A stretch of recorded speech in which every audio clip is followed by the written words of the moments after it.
Okay, so let's dive into something that I think is on a lot of parents' minds, and that's child identity theft. Mm, We have this great government advice article from the FTC titled, How to Protect Your Child from Identity Theft. right. And it's a pretty sobering read. It It is. really makes you think about all the ways that our kids are vulnerable in this digital age. Yeah, and what's so scary about it is, with adults, we kind of know what to look for with identity theft. Right. But with kids, it can go unnoticed for years. Yeah. I mean, imagine someone using your child's social security number, Oh, gosh. their name, their birth date, to Yeah. open credit cards, rack up debt, Well, it's scary. even rent an I apartment. mean, it's a nightmare scenario. It is. And, the worst part is the child might not even realize it until years later when they're trying to, get a loan or rent their first apartment. Right. It's like their future's being stolen. Exactly. So as a parent, you're thinking, okay, how do I prevent this? Right. What can I do now to protect my kids? Well, the FTC article has some really good advice. Right.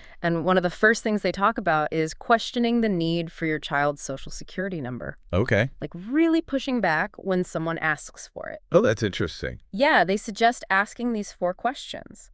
Right. Why do you need my child's social security number? How will you protect it? Hmm. Is there an alternative you could use? Can you just use the last 4 digits? I love those questions. Yeah. Especially because it's like you're giving parents a script Yeah, to push back, and to take control of their child's information. absolutely. It's about being proactive. Right. And it's not just about social security numbers either. Okay.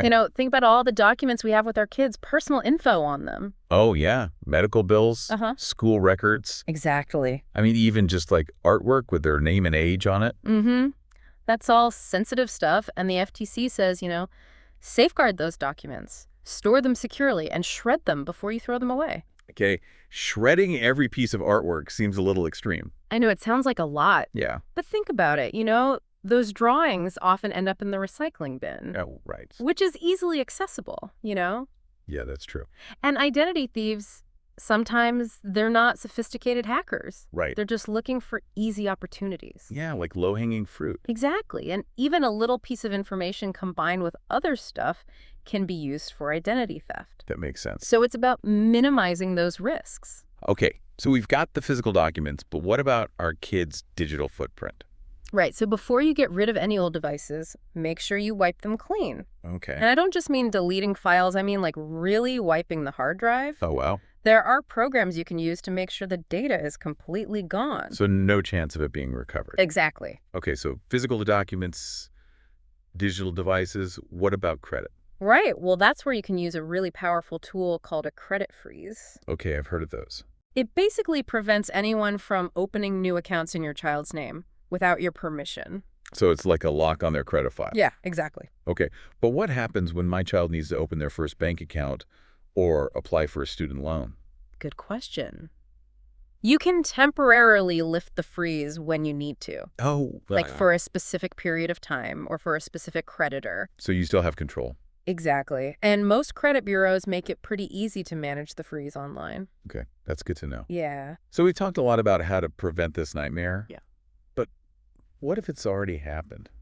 Okay. What are some warning signs parents should be looking out for? Well, imagine you get a bill in the mail for like a streaming service, and your 10-year-old supposedly signed up for it. Oh, yeah, that would be a huge red flag. Right, exactly. Yeah. Or let's say you're applying for like government healthcare benefits for your kid, and they say, oh, this social security number is already in use. Oh, gosh, that's scary. Yeah, so those are kind of the obvious ones. But there are some more subtle signs, too. Like what? Well, what if you get an IRS notice about unpaid taxes Okay. filed with your child's social security number? Oh, wow, I wouldn't even think of that. Right. Yeah. Or your child applies for a student loan and gets denied Okay. because they have a bad credit history. Oh, my gosh. And these things, they often surface much later. Right, and that's what makes it even worse. Exactly. So it makes you wonder, what if you just suspect something's wrong, Right.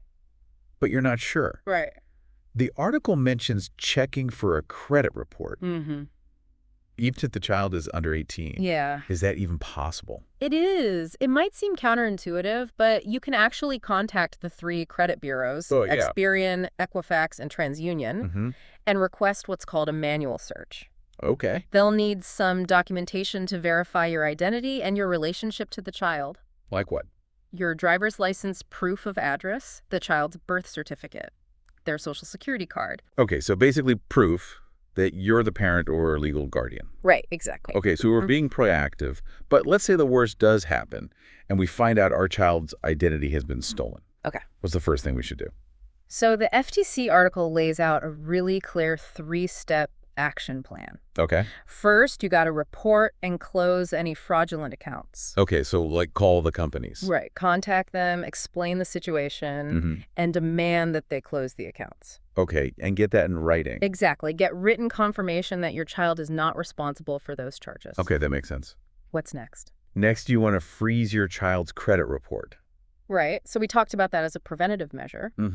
But it's also crucial if their identity's already been stolen. So basically stop any further damage. Exactly. Okay. And then what about reporting the actual crime? Right. So the third step is to report child identity theft to the FTC. Okay. And you can do that on their website, identitytheft.gov.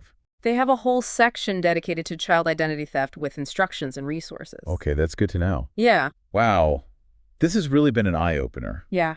I hadn't really considered how vulnerable our kids are in this digital age. It's true. And it's not just about, those faceless cyber criminals. Right. Sometimes child identity theft can hit a lot closer to home. Wait, are you saying like someone we know could be involved? It's uncomfortable to think about, but yeah, sometimes it's a family member, Oh, gosh. a friend, even a caregiver. Wow. That's really unsettling. It is. Why would someone close to us do something like that? Well, it's not always malicious intent. Okay. Sometimes a family member might be struggling financially, Right. and they might think, oh, I'll just borrow this money, I'll fix it later. Okay, so it's like a desperate decision. Yeah, and other times it could be someone taking advantage of easy access to the child's information. So we're talking about like a whole other level of complexity and betrayal here. What are some signs that someone we know might be misusing our child's information? Well, it can be subtle. Maybe you notice unfamiliar charges on your credit card statement. Okay. Or you find out a new account has been opened in your child's name without your knowledge. Okay. These are things that might not immediately raise red flags, Right. but they're definitely worth investigating. It sounds like trusting your gut feeling is really important here. Yeah, absolutely. But this raises a tough question. How do you even approach a situation like that? I mean, reporting a stranger is one thing, Right. but confronting someone you know is completely different. You're right, it's a very delicate situation. Yeah. It might involve having a difficult conversation with the person, setting clear boundaries, and potentially seeking legal advice. Oh, wow. It's not easy, but sometimes it's necessary to protect the child. So communication is key, I guess. Yes. Whether we're talking about online safety with our kids or addressing this kind of misuse of information with someone we know. But let's shift gears a bit. All right.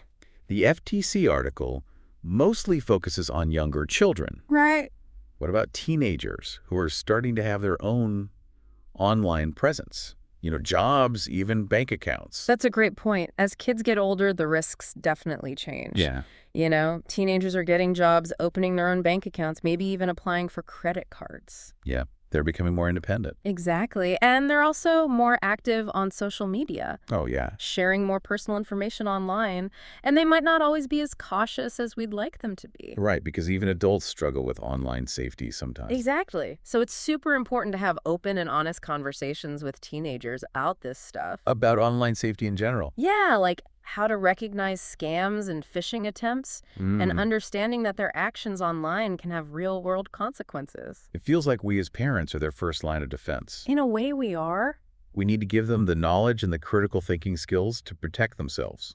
Absolutely, but without, lecturing them constantly. Right, because that never works. Exactly. It's more about fostering open communication, making them feel comfortable talking to us if they see something suspicious online, or if they're not sure about something, or if they made a mistake. So building that trust and open dialogue is really important. It's essential. It's like we're empowering them to be savvy and safe in the digital world. Exactly. We can't monitor their every move online, Right. but we can give them the tools to make good decisions. I like that. And if there's one thing you take away from all of this, Yeah. it's stay curious, stay engaged, and Well- stay connected with your kids. I love that the digital world is always changing, It is. but that connection with our kids is timeless. Absolutely. Beautifully said. Thanks for joining us on this deep dive. Thanks for having me. We'll see you next time for another fascinating exploration. Sounds good.